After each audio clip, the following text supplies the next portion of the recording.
혹시 후회를 굉장히 과도하게 싫어하진 않나 생각해 볼 필요가 있어요. 후회를 두려워하는 거예요. 후회를 안 하려고 그러는 거예요. 예를 들면 후회 없는 삶을 살려고 애쓰는 분들, 특히 요즘 청소년들, 젊은이들이 더 그렇거든요. 인생을 살면서 중요한 의사결정을 자기가 고민해서 해야 되는 기회들이 현저히 적었어요. 요즘은 부모님들이 너무 정보가 많으셔가지고 아이들이 선택하고 뭘 원하기 전에 바로 앞에다가 대령해 주는 거예요. 내가 굳이 심사숙고하여 선택하지 않아도 돼. 근데 이제 어른이 되면 이 삶은 네가 선택해 하는데 그게 되게 당혹스러운 거죠. 좋은 선택을 스스로 해보려는 그 수많은 경험과 시행착오를 해봐야 되는데 그런 기회들이 적은 거죠. 대신 경쟁은 너무 치열해서 이제 어른이 되고 났더니 한 번 잘못 선택하고 나면은 너무 치명적인 피해가 있을 것 같아. 이런 상황에서 내가 좋은 선택을 해야 된다는 조바심.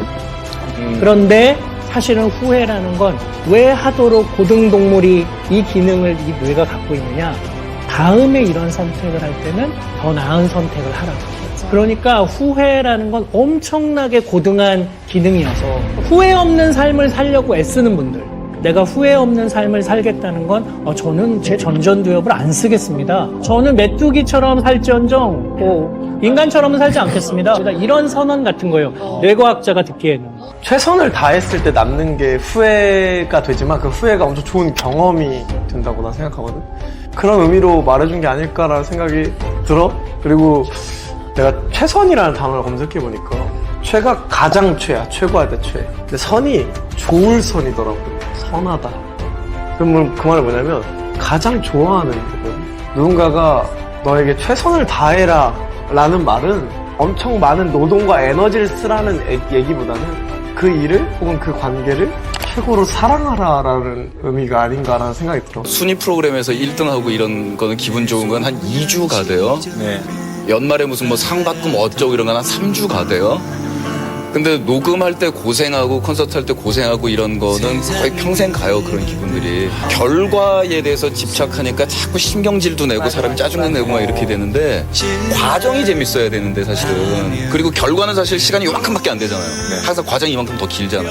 그럼 내가 행복하려면 과정이 재밌어야 되는데 그 과정에서 그게 잘 안 돼요. 짜증나고 막 신경질 나고 막 불안도 있고 막 이러니까.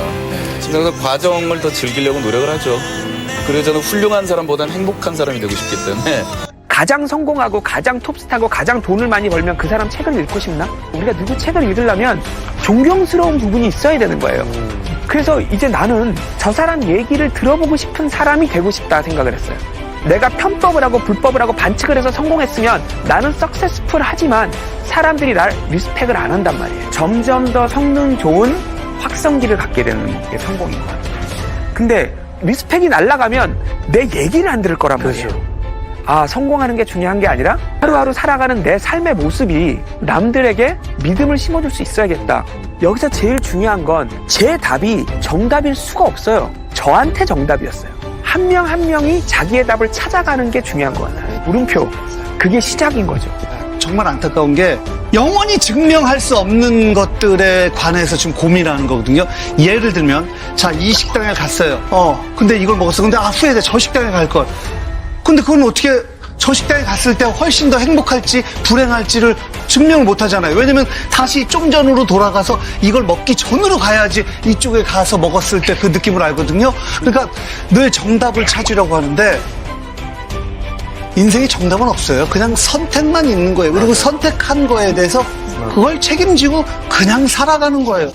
저희 팀에 저보다 사실 연봉이 굉장히 낮고 모은 것도 별로 없는 그 후배 선수들이 우리 밖에서 이렇게 생활하는 모습을 보는데 고등학교 때부터 사귀었던 여자친구랑 오랜 기간 연애를 해서 아이를 낳고 너무 행복하게 살고 또 그 얘기들을 저한테 하고 하는 거를 제가 들으면서 제가 진짜 목욕탕에 같이 사우나에 이렇게 앉아있다가 얘기를 했어요. 네가 훨씬 나보다 행복하게 사는구나 라고 얘기를 했어요.